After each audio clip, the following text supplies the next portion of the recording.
আপনি কেরিয়ারে সাফল্য লাভ করতে চান নাকি বিজনেসে সাফল্য লাভ করতে চান? একজন ভালো প্রচারক হতে চান, একজন ভালো বুক ডিস্ট্রিবিউটর হতে চান, একজন ভালো দক্ষ প্রশাসক হতে চান, যা কিছু হতে চান, রামের কাছ থেকে যদি এই লিডারশিপ টেকনিকগুলো আমরা শিখি তাহলে আমাদের সকলে যে কোনো ফিল্ডে আমরা সাকসেস পেতে পারবো। Leader, LEADER, L for lovable. রামের কাছ থেকে আমরা শিখতে পারি যে কিভাবে একজন লাভেবল পারসন। আমরা সবাই রাম রাজ্য চাই। কেন রাম রাজ্য চাই? এমন তো না যে রাম যখন বনবাসে চলে যাচ্ছিলেন তো ভরতকে রাজত্ব দিয়ে গেছিলেন, তো মানে ভরত তো চাইনি কিন্তু ভরতকে নিতে হয়েছিল যেহেতু রাম ছিলেন না। তো ভরত কি একজন আদর্শ রাজা ছিল না? নাকি ভরত ভালো রাজা ছিলেন না? এমন না, ভরতও একজন ভালো রাজা ছিলেন। কিন্তু রাম সবাইকে এত ভালোবাসা দিতেন, সেই ভালোবাসার জন্য রাম নিজে ভালোবাসা দিতেন এবং এই জন্যই রাম ভালোবাসা পেতেন। এমন না যেমন ওনার কাছে উঁচু নিচু এরকম কোনো ভেদাভেদ ছিল না।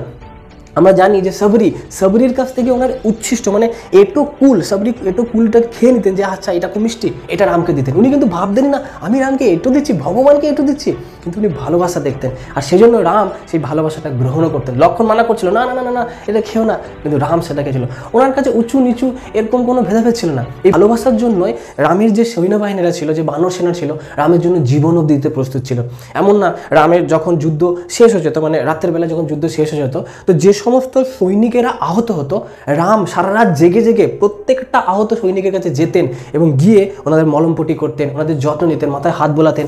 তো যখন রাম ভালোবেসে ওনাদের ওই বানর সেনাদের মাথায় হাত বোলাতেন না, তখন সকলে সমস্ত কিছু দুঃখ যন্ত্রণা সব ভুলে যেতেন। স্বয়ং ভগবান এত ভগবানের কাছ থেকে যদি ডাইরেক্ট এত ভালোবাসা পায়, তাহলে আমরা শিলা প্রভুপাদের জীবনেও দেখেছি যে শিলা প্রভুপাদজি এই যে পাশ্চাত্য দেশে প্রচার করেছেন, উনি প্রকৃত জগৎগুরু, শুধু নামে জগৎগুরু নয়, সারা বিশ্বতে উনি ভগবানের প্রচার করছেন। এটা কিভাবে সম্ভব হলো? পাশ্চাত্য দেশের লোকেরা রাধাকৃষ্ণকে থরি না চিনত? পাশ্চাত্য দেশের লোকেরা রাধাকৃষ্ণের প্রবচন শোনাতে ইন্টারেস্ট কি পেয়েছিল? না, ওনারা প্রথম ইন্টারেস্ট পেয়েছিল শিলা প্রভুপাদের ভালোবাসা, শিলা প্রভুপাদের কেয়ারিং অ্যাটিটিউড। একবার মালতী মাতাজির শাড়ি একটু নোংরা ছিল, তো শিলা প্রভুপাদজি দেখলো কি ব্যাপার, আমার শিষ্যার মালতীর শাড়ি নোংরা কেন? উনি তৎক্ষণাৎ তমাল কৃষ্ণ প্রভুকে ডাকলেন যে কি ব্যাপার, আমাদের এখানে যে মাতাজিরা রয়েছে ওদের দিকে কি যত্ন দেওয়া হয় না? আজ থেকে তুমি আলাদা করে মাতাজিদের জন্য একটা ফান্ড তৈরি করো, যে ফান্ডটা থাকবে মাতাজিদের, আমাদের এই আশ্রমের মধ্যে যে মাতাজিরা রয়েছে, যে মেয়েরা রয়েছে, ওনাদের সবার জন্য কিছু না কিছু বরাদ্দ থাক, তাদের যেন কোনো রকম অসুবিধা না হয় সেটা দেখা ওই ফান্ডের বা ওই কমিটির একটা আলাদা করে দায়িত্ব, তাদের জন্য কোনো প্রবলেম না হয়। এই ভালোবাসা, শিলা প্রভুপাদের যে ভালোবাসার জন্য শিষ্যরা শিলা প্রভুপাদের জন্য জীবন দিত। E for effort.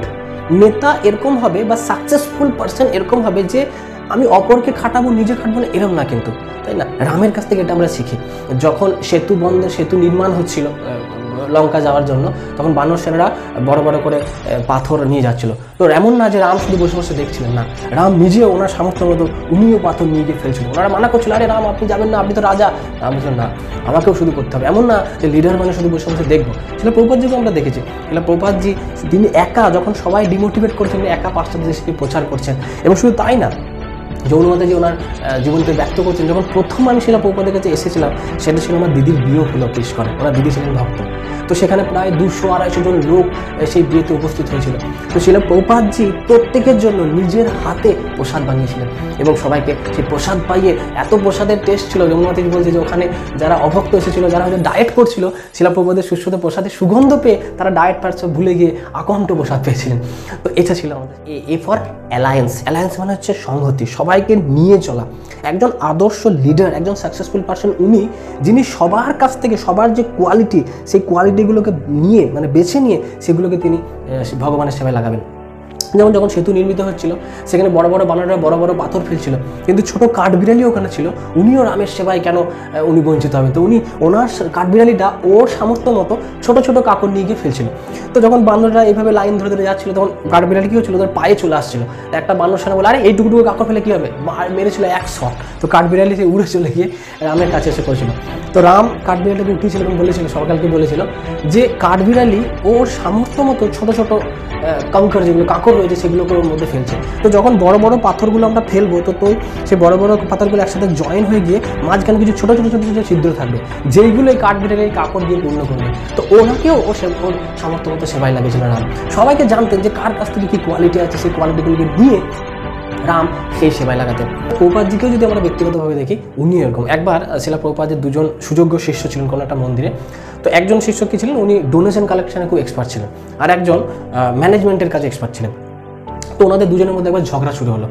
ম্যানেজমেন্টের যিনি এক্সপার্ট তিনি বললেন, আরে এই ডোনেশন কালেক্ট করে কী হবে, আমাকে ভিখারি নিয়ে ডোনেশন কালেক্ট করতে হবে।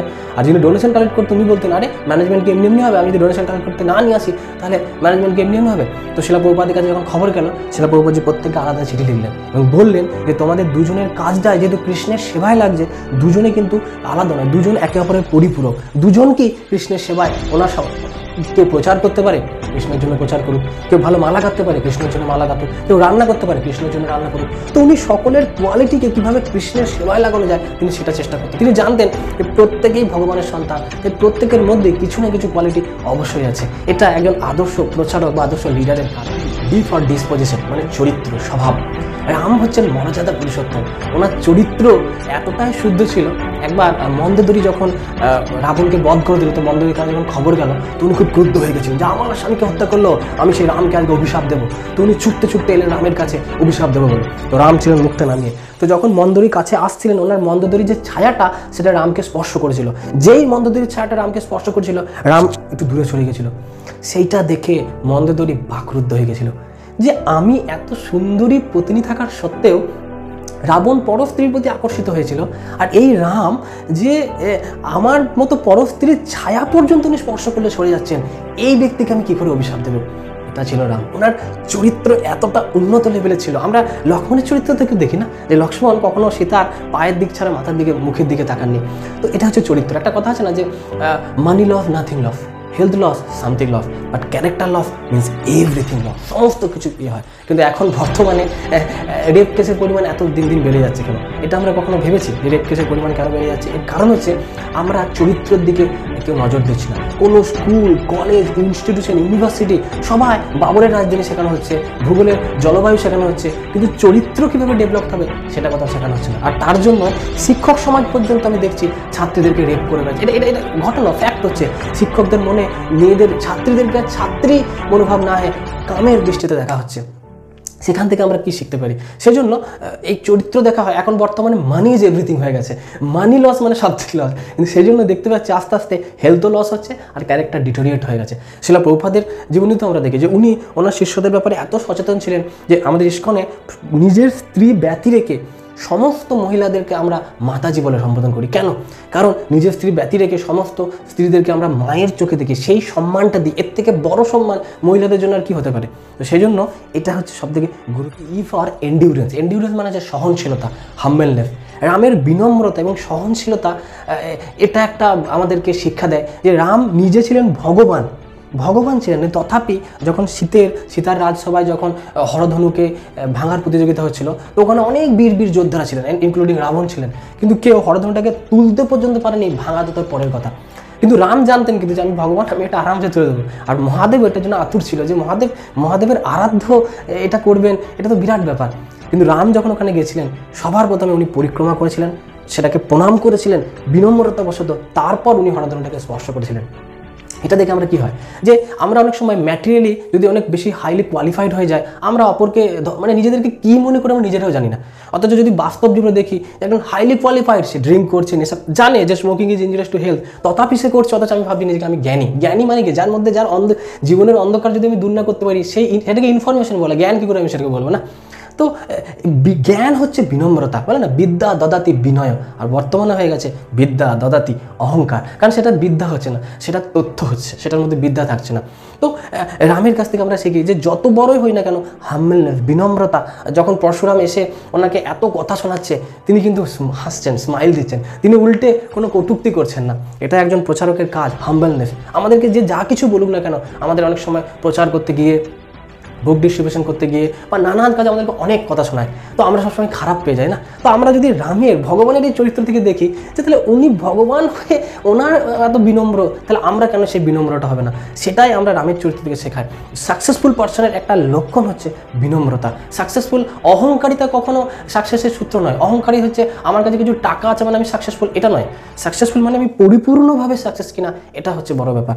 আমি তখনই যখন আমার কাছে লার্নিং অ্যাটিটিউড থাকবে আমার মধ্যে, সাকসেস সাকসেসফুল হচ্ছেন সেরকম। যেমন রাম যখন রাবণকে বধ করে দিলেন তখন উনি লক্ষণকে পাঠিয়েছিলেন যে রাবণ যে অহংকার সেটা বধ হয়ে গেছে, এখন সে আর রাবণ অহংকারী রাবণ নেই, ওর মধ্যে রাক্ষসের যে গুণ সেটা নেই, উনি এখন জ্ঞানী রাবণ, তাই তুমি যাও ওনার কাছে কিছু জ্ঞান নিয়ে এসো। এটা হচ্ছে লার্নিং অ্যাটিটিউড, লার্নিং মেন্টালিটি। রামের কি জ্ঞানের কোনো অভাব ছিল? তা তো না, কিন্তু তথাপি সেখানে শেখার বিষয়, সেখানে আমি শিখবো। কিন্তু আমাদের মধ্যে অহংকার এত থাকে যে আমরা শেখার এই চেষ্টাটাই করি না, ভেবে নিই যে আমরা সব জানি। আর ফর রিজলভনেস মানে দৃঢ়তা। একটা সাফল্যতার একটা বড় সূত্র হচ্ছে দৃঢ়তা। আমাদের যদি কোনো টার্গেট ঠিক থাকে না, সাপোজ কারোর টার্গেট হচ্ছে চাকরি পাওয়া, কারোর টার্গেট বিজনেস, কারোর টার্গেট বুক ডিস্ট্রিবিউশন, কারোর টার্গেট ভগবত ধাম যাওয়া, টার্গেট যদি লক্ষ্য যদি ফিক্স থাকে অর্জুনের মতো না, তাহলে যতই বাধা আসুক না কেন আমাকে কেউ নড়াতে পারবে না। রামের টার্গেট ছিল সীতাকে উদ্ধার করতে হবে, রাবণকে বধ করতে হবে। সামনে যাই বাধা এসছে, এত বড় সমুদ্র, আমাদের কাছে ওই বাধাটা এলে আমরা কী করতাম কখন ভেবে দেখেছি? কিন্তু রাম সেই সমুদ্র থেকে বিচলিত হননি, উনি স্ট্র্যাটেজি নিয়েছেন, হার্ডওয়ার্ক করেছেন এবং সাকসেসফুল নিয়েছেন। প্রথমে তিনি সমুদ্রকে বিনম্রভাবে অনুরোধ করেছিলেন, তারপর তিনি ওটাকে তীর নিয়ে সেটাকে সমুদ্রদেবকে আহ্বান করেছিলেন। তো আমরা দেখতে পাচ্ছি যে যদি লক্ষ্য স্থির থাকে তাহলে যতই বাধা, রামের কাছে কত বাধা এসছে তিনি লক্ষ্যে অবিচল ছিলেন, যে কুছ ভি হো যায় করনা হয় তো বাস করনা হয়। সেরকমভাবে আমাদের উদ্দেশ্য যদি কি ভগবত ধাম, কে কি বলছে আমাদের কানে সেটা ঢুকবেই না, তাই না? আমরা যদি লক্ষ্যে যদি ফোকাস থাকে, কিন্তু আমরা আজকে এই ইস্কনের সাথে এর ঝামেলা, ওর সাথে ওর ঝামেলা, ওর মন্দিরের সাথে ওর মন্দিরের ঝামেলা, কেন? কারণ আমাদের লক্ষ্যটা ফিক্স নেই। অন্নাভিলাষু শূন্যং, রূপ গোস্বামী বলছেন অন্নাভিলাষিতা শূন্যং জ্ঞানং কর্মাদ্দি নাবৃতম আনুকূল্যেন কৃষ্ণানুশীলনং ভক্তির উত্তমা। অন্নাভিলাষ, আমাদের অভিলাষ অন্য কিছু থাকবে না, এক অভিলাষ থাকবে কৃষ্ণ, তাহলে আমরা সমস্ত ব্যাপারে সাকসেস পাবো।